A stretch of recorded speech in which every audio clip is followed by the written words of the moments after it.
하나님은 살아계시기에 언제나 우리는 그 하나님만을 늘 찬양합니다. 근데 하나님께서는요, 우리에게 모든 것들을 조근조근 세근세근 말씀하시는 분이 아니셔요. 하나님은 언제나 툭 말씀하시고 하나님은 또 가만히 계시는 분이 하나님이시더라는 거죠. 그래, 내가 너의 기도 들어줄게 라고 말씀하시고 하나님께서 몇 월 며칠 날까지 기다려라, 그럼 내가 해줄게. 그럼 얼마나 우리가 편하겠어요. 근데 하나님은 절대 그렇게 말씀하지 아니하시고 내가 너와 함께 할 거야, 내가 네 기도 들어줄 거야. 그러면 하나님께서는 어느샌가 모르게 우리에게 그런 아름다운 일들을 이루어 가시는 귀한 역사를 이루고 가시더라라고 하는 거죠. 오늘 여러분들에게도요, 그 하나님이 다시 한번 고백되어지는 귀한 시간 되시기를 주님의 이름으로 축복합니다. 아브라함이 하나님만을 사모하며 하나님만을 바라보고 있었을 때 하나님이 어느 날인가 아무 예고도 없이 그냥 불쑥 아브라함을 찾아오셨어요. 하나님께서 언제 내가 너에게 찾아갈게 라고 아마도 조금 힌트만 주셨더라 하더라도 아브라함은 온 집안을 깨끗하게 싹 정리를 하고 온갖 음식을 다 만들어 놓고 하나님 어서 오세요 라고 준비했을 텐데, 그런데 하나님은 말씀도 하지 않으시다가 어느 날 갑자기 하나님은 아브라함에게 불쑥 찾아오셨다. 이것이 우리가 읽은 오늘 18장 1절에 있는 말씀이에요. 자, 1절 말씀 한번 같이 읽어봅시다. 시작. 여호와께서 마므레 상수리 나무들이 있는 곳에서 아브라함에게 나타나시니라. 날이 뜨거울 때에 그가 장막문에 앉아 있다가 눈을 들어 본즉 사람 셋이 맞은편에 서 있는지라. 그가 그들을 보자 곧 장막문에서 달려나가 영접하며 몸을 땅에 굽혀. 아브라함이 가만히 집에 앉아 있는데 갑자기 세 사람이 앞으로 지나가더라는 거죠. 그런데 그 분 중에 한 분이 하나님이셨는데 아브라함은 그분이 하나님이신 줄을 모르고 있는 겁니다. 왜냐고 하면 이때까지 하나님께서는 아브라함에게 나타나실 때 꿈을 통해서 나타나시든지 아니면 어떤 환상을 통해서 하나님께서는 나타나셔서 아브라함에게 말씀하시고 아브라함에게 하나님께서는 내가 너의 하나님이다 라고 이렇게 말씀해 주셨지, 한 번도 우리와 같은 사람의 모습을 가지고 오늘 아브라함 앞에 하나님은 직접 나타나신 적은 없었다라고 하는 것이죠. 그런데 그 하나님께서 지금 아브라함 앞으로 찾아오신 거예요. 근데 아브라함은 그분이 하나님을 전혀 알지 못하고 있더라. 여기서 우리가 한 가지 주목할 것이 있는데, 자, 그것은 뭐냐고 하면, 그럼 하나님께서 아브라함을 찾아오셨던 그 시간, 하나님이 아브라함에게 나타나셨던 그때가 과연 언제이냐라고 하는 것이죠. 오늘 여기 말씀해 보니까 이렇게 말씀해 주고 있어요. 날이 뜨거울 때에 라고 말씀해 주고 있어요. 날이 뜨겁다고 하는 것은 뭘까요? 아브라함이 살고 있는 그 땅이 바로 중동 지역이다 보니까 이 중동의 날씨는 말이죠, 하루 중에서 가장 뜨거운 날씨가 언제냐? 한낮입니다. 한낮. 정오 시간이 가장 뜨거운 시간이죠. 여러분, 사마리아 여인, 야곱의 우물에서 물을 뜨는 사마리아 여인의 이야기를 통해서 여러분 알고 있는 것처럼 예수님이 사마리아 우물가에 가셨을 때 한 여인이 물동이를 쥐고 그 우물가로 물을 뜨러 왔잖아요. 근데 성경은 이렇게 말하잖아요. 그때의 사람들은 다 낮잠 자는 시간이에요. 가장 뜨거운 시간이라 아무도 일하지 않는 시간, 다 잠을 자거나 다 쉬고 있는 시간, 그래서 아무도 밖에 다니지 않고 있는 그 시간. 근데 이 사마리아 여인은 자기의 삶에 사람들과 이렇게 내놓고 하기가 좀 부끄러운 그런 자의 모습이었기 때문에 아무도 없는 그 시간에 오늘 그 사람이 그곳에 가서 물을 뜨러 갔다가 예수님 만나게 되었다라고 성경이 우리에게 말해주고 있는 것처럼, 가장 뜨거울 때가 바로 언제냐고 하면 가장 바로 그 정오 시간, 한낮이라고 하는 시간이었다라고 하는 것이죠.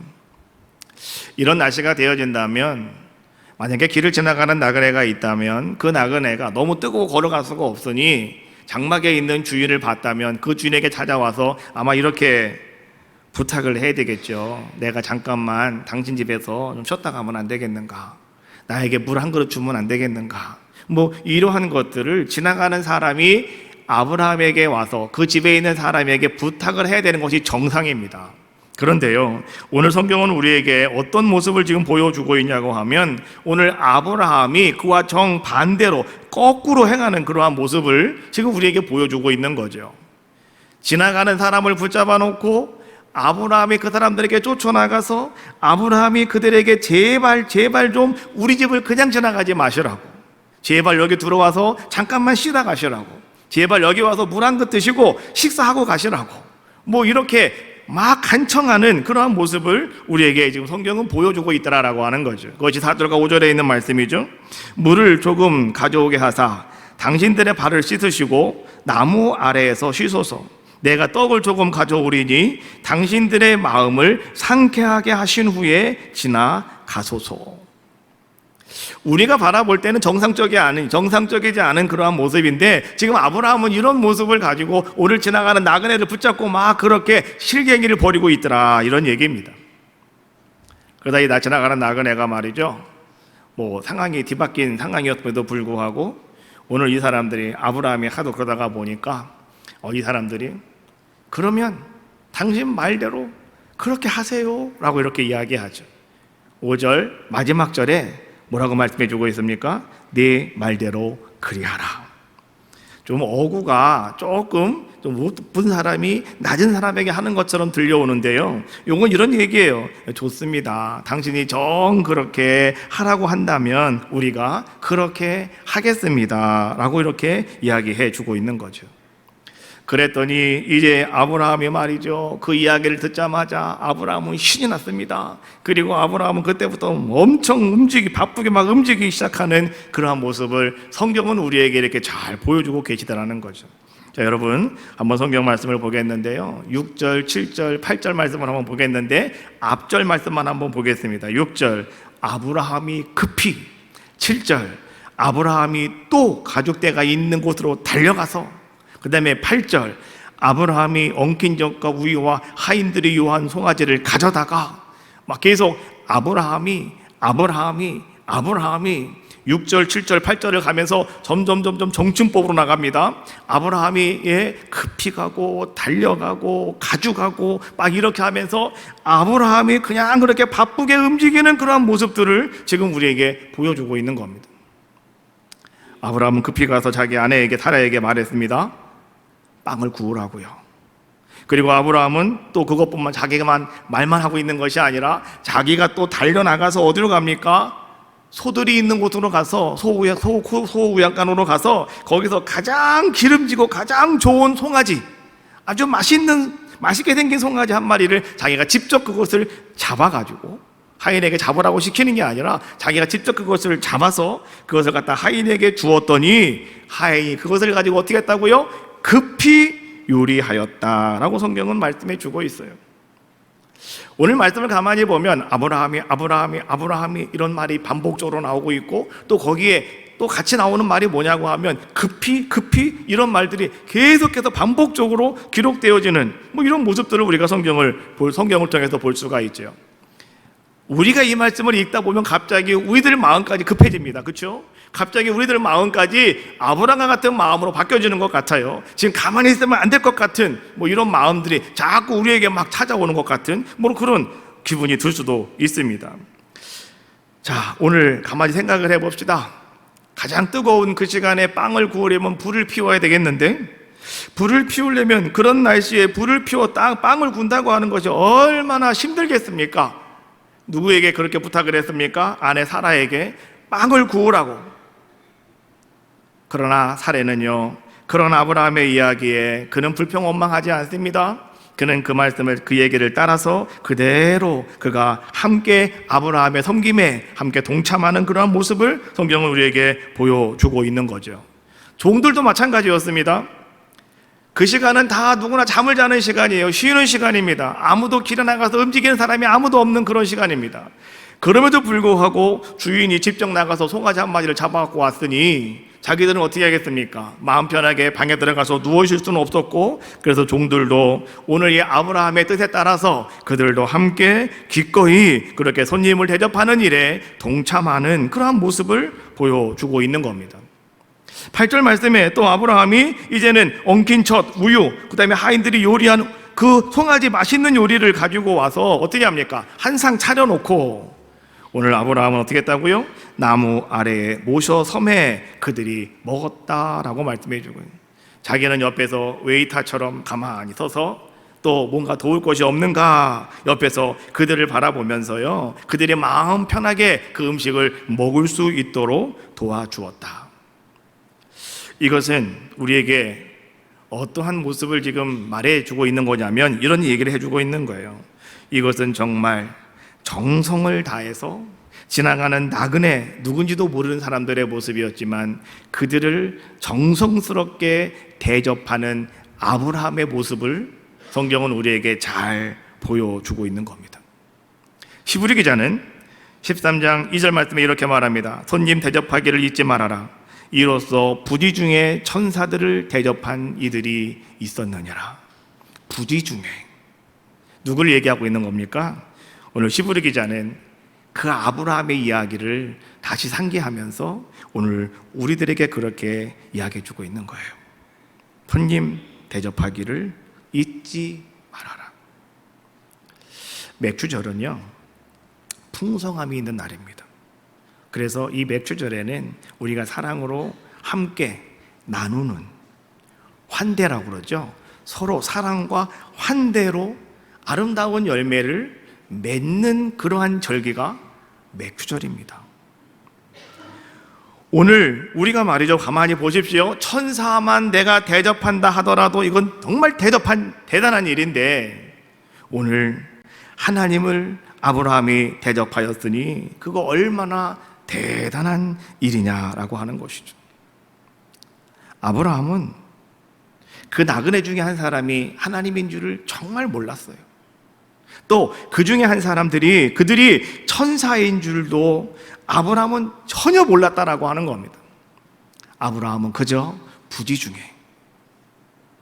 지나가는 사람들 3명이 있어서 그들을 기쁨과 감사한 마음을 가지고 그는 그들을 대접을 하였는데, 놀라운 것은 무엇이었냐고 하면 바로 그때 아브라함은 바로 눈앞에서 하나님을 배울 수가 있었다라고 하는 사실을 성경은 우리에게 말씀해 주고 계시는 거예요. 우리는 그걸 기억하셔야 됩니다. 우리는, 여러분, 부디 중에 하나님은 우리에게 찾아오신다니까요. 정말로 우리가 뜻하고 있는 그날 주님이 나에게 오시는 것이 아니라 생각지도 못한 날 주님은 나에게 찾아오신다.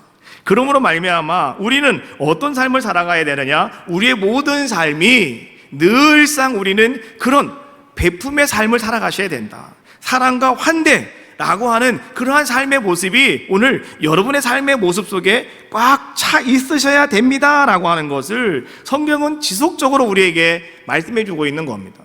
그럼 우리는 알아야 됩니다. 왜 성경은 그렇게 말씀해 주고 있는 것일까? 하나님 안에 사는 사람들, 말씀 붙잡고 살아가는 사람들, 신앙과 믿음으로 살아가는 사람들은 여러분 어떤 사람들이냐고 하면 영적인 원리를 아는 사람들이라는 거예요. 영적인 원리를 아는 사람은 어떤 사람이냐? 언제나 그의 모든 삶을 그렇게 영적인 원리에 맞춰 살아갈 줄 아는 자들의 모습이더라라고 하는 겁니다. 아브라함은요, 지금 이 사건이 있기 전 아브라함 어떤 자의 모습이었냐고 하면 자기 마음대로 아들 이스마엘을 낳다가 하나님께서 13년이라고 하는 시간 동안 하나님이 벽을 딱 쌓아버리고 말았어요. 아브라함과 하나님이 일체 말씀하시지도 않고 하나님이 아브라함을 부르시지도 않고 하나님이 찾아오시지도 않았어요. 13년이라고 하는 시간 동안 아브라함은 너무너무 힘들었어요. 이러다가 끝나는 거 아닌가? 어쩌면 좋을까? 그런데 아브라함이 13년이 지나가면서 아브라함 나이가 99세가 되었을 때 하나님이 아브라함을 부르시는 거예요. 그때 아브라함은 너무너무 기뻐서 이제 내가 하나님 말씀대로 살아가겠습니다. 내가 정말 이제부터는 하나님 말씀 안에서 하나님이 원하시는 것이 무엇인지 내가 그것을 이루며 살아가겠습니다. 아브라함은 그렇게 결단하고 아브라함은 그렇게 살아가는 자의 모습이 되었다라고 하는 겁니다. 18장에 있는 이 말씀은요, 여러분 어느 한 사건, 이 사건을 우리에게 지금 이야기해 주고 있는데, 오늘 이 아브라함은 이제 하나님 만난 이후에, 은혜를 다시 경험한 이후에 아브라함은 모든 삶이 다 그런 삶이었다라고 하는 거예요. 그래서 그 중에 하나를 톡 집어서 오늘 우리에게 이 말씀을 전해주고 계시더라라고 하는 거죠. 오늘 그럼 우리는 어떻게 우리는 살아가야 되는 것일까? 내가 하나님을 믿고 예수 그리스도 안에서 내가 구원받은 자의 삶의 모습을 살아가는 자라면 오늘 우리는 어떻게 살아가야 되는 것일까? 하나님이 여러분들에게 말씀하신 것이 있습니까? 약속이 있으십니까? 언약이 있으십니까? 그러면 하나님의 말씀은 변함없으시다고 그랬잖아요. 그 말씀은 반드시 이루어 주신다고 말씀해 주셨잖아요. 그러면 여러분도 그 말씀의 약속을 붙잡고 기다리면서 우리는 깨어있는 자들의 모습이 되셔야 된다. 영적으로 깨어 있으셔라. 어리석은 처녀, 지혜로운 처녀의 비유를 통해서 예수님이 하신 말씀도 그 얘기잖아요. 깨어 있어야 된다. 신랑이 언제 올지 모른다. 깨어있는 자가 지혜로운 사람이다 라고 우리에게 말씀해 주고 있는 것처럼 우리는 영적으로 깨어있는 자들의 모습이 될 때 오늘 우리들도 나에게 찾아오시는 그 하나님을 배울 수가 있고, 오늘 여러분들이 그 하나님으로 말미암아 더 기뻐하며 즐거워하는 복된 삶을 살아갈 수가 있다라고 하는 거죠.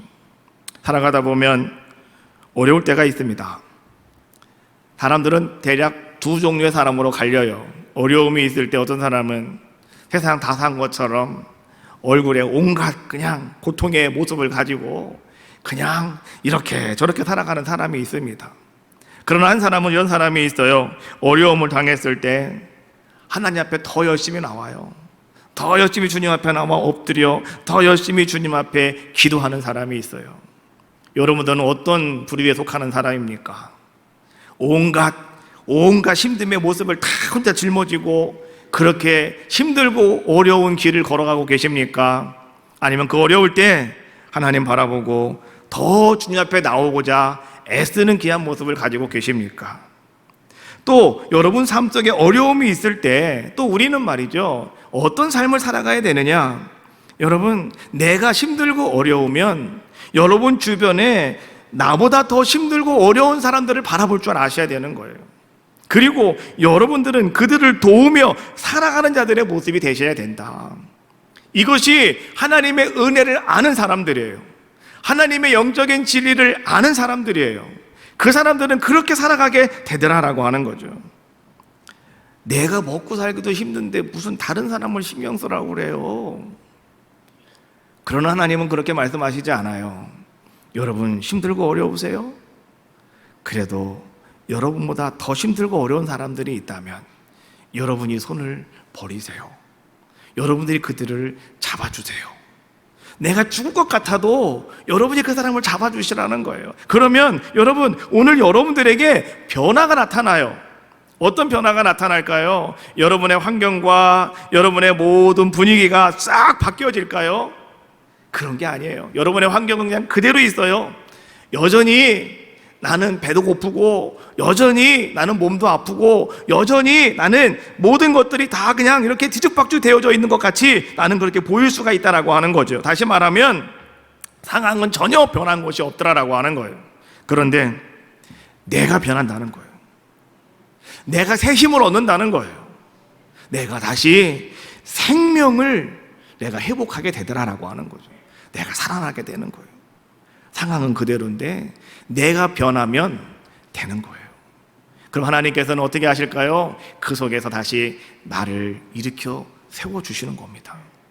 하나님은 나에게 은혜와 은총을 베풀어 주셔서 이제 거기서 우리는요, 역사하시는 하나님, 그 하나님을 내 눈으로 똑똑히 바라볼 수 있는 귀한 자가 될 수 있다는 거죠. 오늘 아브라함은 어떤 모습이었을까요? 아브라함이 그렇게 부귀 중에 지나가는 그 사람들에게 정말로 최선을 다해서 온갖 정성을 다해서 그들에게 사랑과 환대를 베풀었더니 하나님께서 그 앞에서 아브라함에게 이렇게 말씀해 주셨어요. 18장 10절에 있는 말씀입니다. 그가 이르시되 내년 이맘때 내가 반드시 내게로 돌아오리니 내 안에 사라에게 아들이 있으리라. 할렐루야. 아브라함의 꿈은요, 아들 하나 갖는 거였습니다. 아브라함의 평생 소원은 아들 하나 낳는 것이었어요. 그런데 하나님께서 나에게 응답하시지 않아서 기다리다가 10년 만에 자기가 아들 하나 낳았잖아요, 이스마엘을.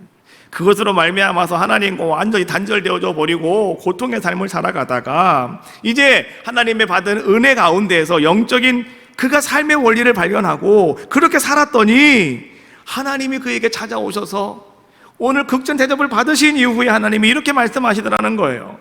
내년 이맘때 내가 네게 반드시 돌아오겠고 네 아내 사라에게 아들이 있을 것이다. 할렐루야. 이제는 하나님께서요, 아브라함에게 새로운 길을 열어주시는 겁니다. 그리고 새로운 역사를 보여주시는 겁니다. 이제는 하나님이 기한을 딱 정해주시더라는 거예요. 무작정 기다려가 아니라 내년 이맘때 365일로 딱 국한시켜 주셨더라라고 하는 거죠. 여러분, 우린 분명히 아셔야 돼요. 하나님이 우리에게 말씀하신 대로 여러분들이 내가 이 사람을 도와주면 하나님이 나에게 은혜 베푸실 거야, 이런 목적을 가지고 하는 것이 아니라 부지중에 모든 삶 속에 우리는 그런 마음을 가지고 여러분들이 나와 함께하고 있는 사람들을 여러분들이 사랑과 환대로서 대할 때 하나님은 그 속에 나에게 찾아오셔서 여러분들의 마음의 소원을 이루어 주신다는 거예요. 그리고 여러분들에게 큰 은총을 베풀어 주시더라라고 하는 거죠. 이런 사람이 한 사람 또 있습니다. 누구냐고 하면 다윗이라고 하는 사람입니다. 사무엘상 30장 말씀에 보면은요, 거기는 이제 블레셋 나라에서 이스라엘과 큰 전쟁을 준비합니다.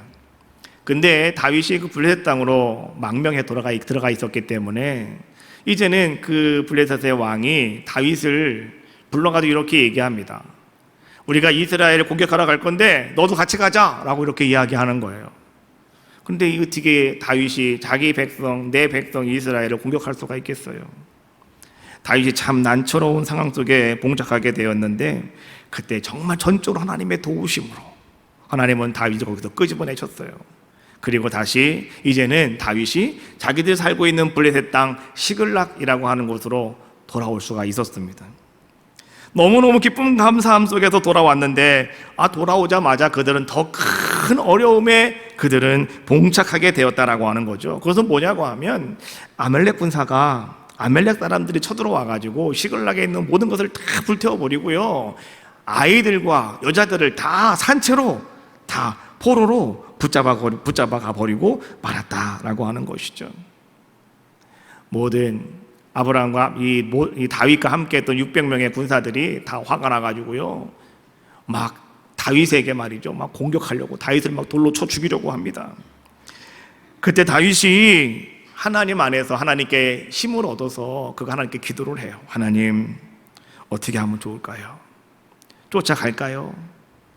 그때 하나님께서 하시는 말씀이 다윗아, 쫓아가라. 내가 다 도로찾게 해줄게. 걱정하지 말고 쫓아가라. 이렇게 하나님이 말씀하시는 거예요.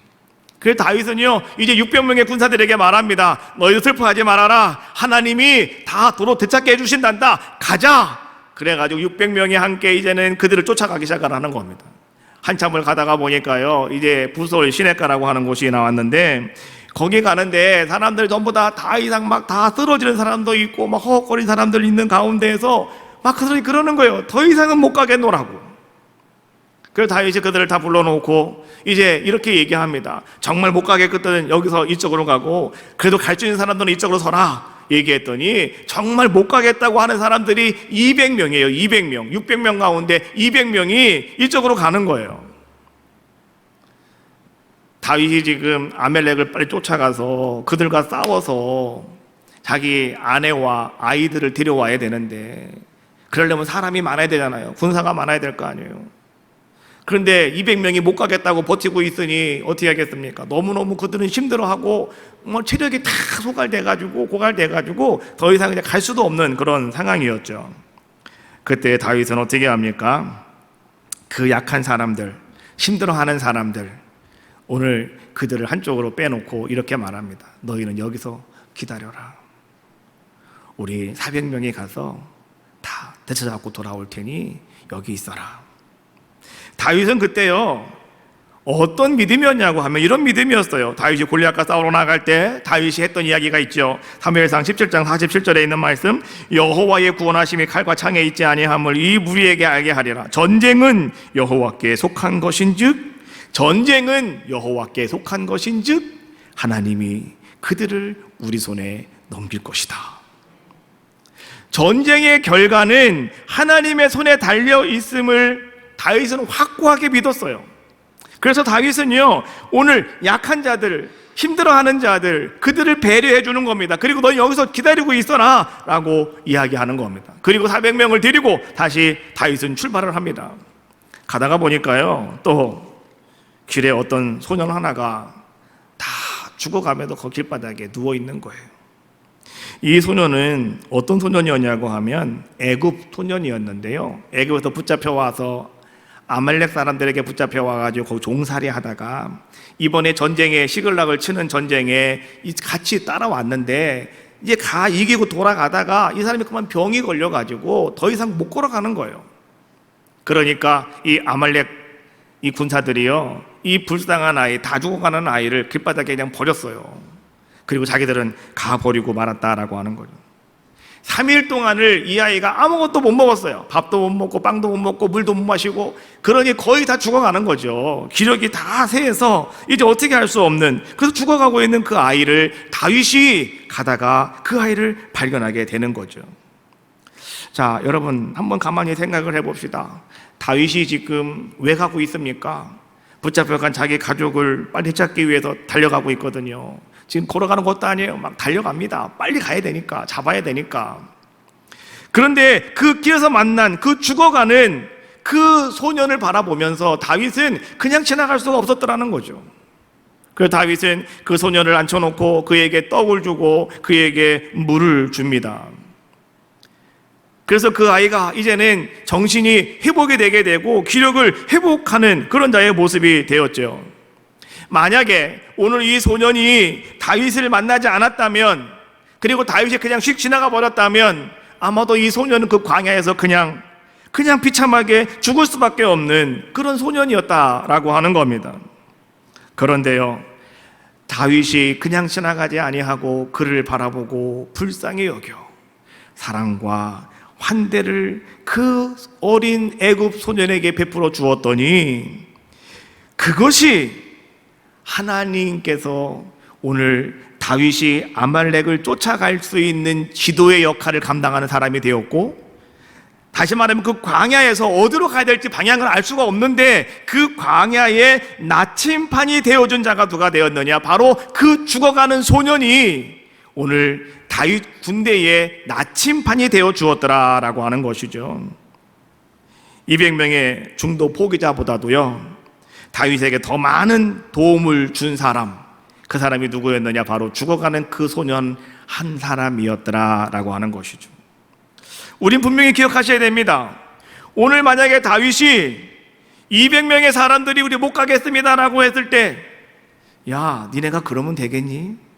지금 너희 아내가, 네 아들, 딸들이 잡혀갔어. 다 잘못하면 애굽으로 다 팔려가.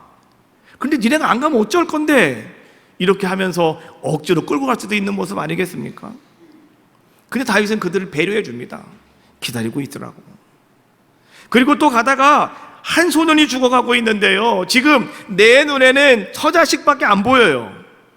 근데 지금 그 죽어가는 아이가 내 눈에 들어오겠습니까? 솔직히 얘기해서 안 들어오는 거죠. 아마 다른 사람들은 빨리 가자고, 뭐 하는 거냐고, 왜 여기서 시간을 지체하고 있느냐고, 빨리 가자고 이야기하는 사람도 분명히 있었을 거예요. 그럼에도 불구하고 다윗은 아니다, 저 사람을 거둬라. 그래서 그에게 떡과 물 환대해 주었더니 그가 정신을 차리더니 어떤 사람이 되었다고요? 다윗의 일행을 이끌어가는 지도 역할을 감당했고 내비게이션의 역할을 감당해 주더라, 이런 얘기죠. 그래서 오늘 사무엘상 30장 16절에 이렇게 말합니다. 그가 바로 죽어가는 그 소년이었습니다.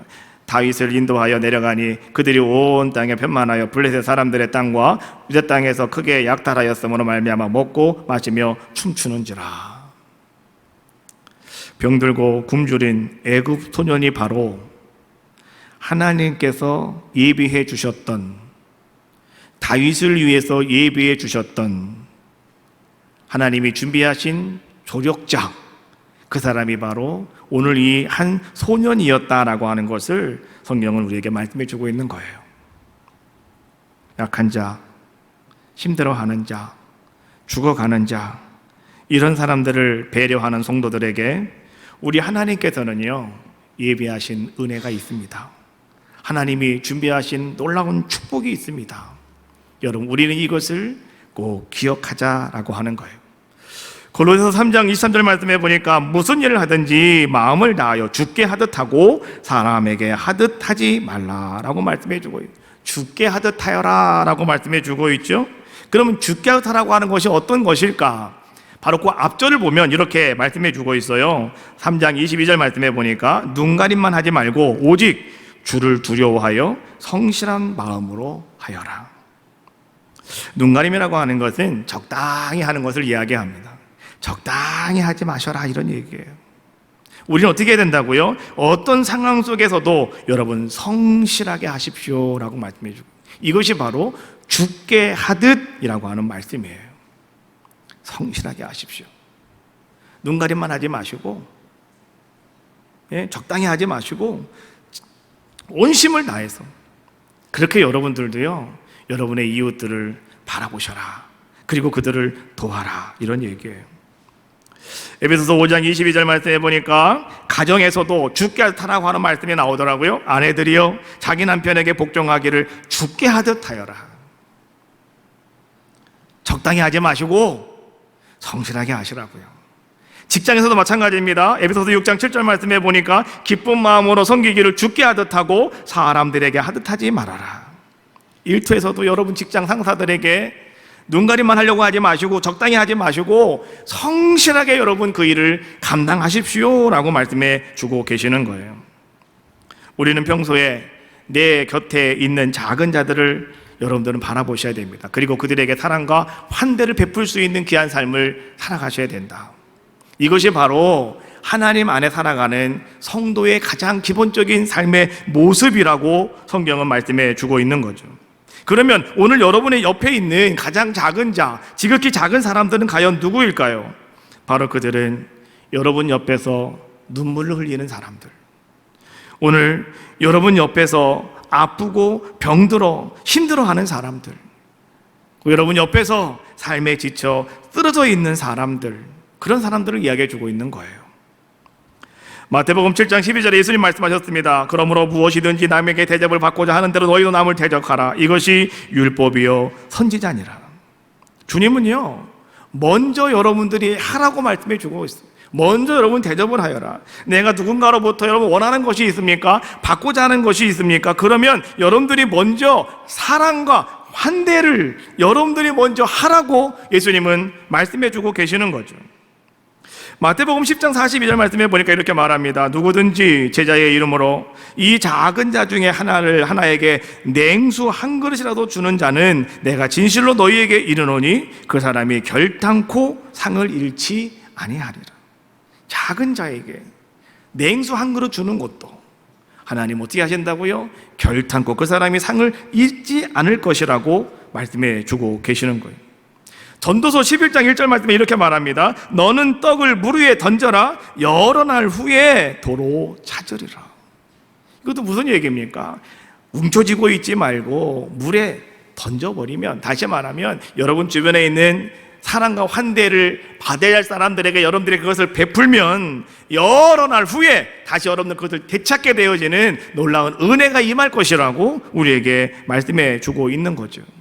또 예수님 말씀하십니다. 누가복음 6장 38절 주라 그리하면 너희에게 줄 것이니 곧 후히 되어 누르고 흔들어 넘치도록 하여 너희에게 안겨주리라. 너희가 헤아리는 그 헤아림으로 너희도 헤아림을 도로 받을 것이니라. 예수님께서요 이런 말씀을 하시면서 오늘 여러분들에게 결론적으로 하시는 말씀은 무슨 말씀일까요? 이런 말씀이셔요. 오늘 여러분을 통해서 하나님의 손이 되기를 원하신다는 거예요. 주님의 손이 되어지기를 간절하게 원하고 계시는 분이 누구시냐? 그분이 우리 하나님이시고 그분이 우리 주님이시다라고 하는 거죠. 여러분께서 다가오고 있는 지극히 작은 자들을 환대하는 손이 되어지기를 간절히 원하신다. 누가? 우리 하나님께서는, 우리 주님께서는 그렇게 원하고 계시다는 거예요. 비록 내 삶이 힘들고 어려워도 여러분 아브라함처럼 지나가는 나그네라도 여러분들이 기쁨과 감사함으로 붓이라도 여러분들이 그들을 환대할 줄 안다면 하나님께서는요, 오늘 여러분의 삶 속에 하나님의 계획을 말씀해 주셔요. 그리고 다윗처럼 지극히 작은 자, 죽어가는 사람, 쓸모없는 사람이라 생각하는 그 사람에게 여러분들이 사랑과 환대의 손을 내밀면 하나님은 여러분들의 인생의 헵시바, 지름길을 만들어 주시고 열어주시고 여러분들에게 새 생명을 얻게 하시는 축복의 은혜를 허락하여 주실 줄로 믿습니다. 죽게 하듯 타여라. 죽게 하듯 사랑과 환대로 여러분 이제 모든 여러분들이 함샘 사람들과 함께 웃고 울며 함께 축복해 줄 수 있는 우리 에덴교회 모든 성도들이 다 되시기를 주님의 이름으로 축복합니다.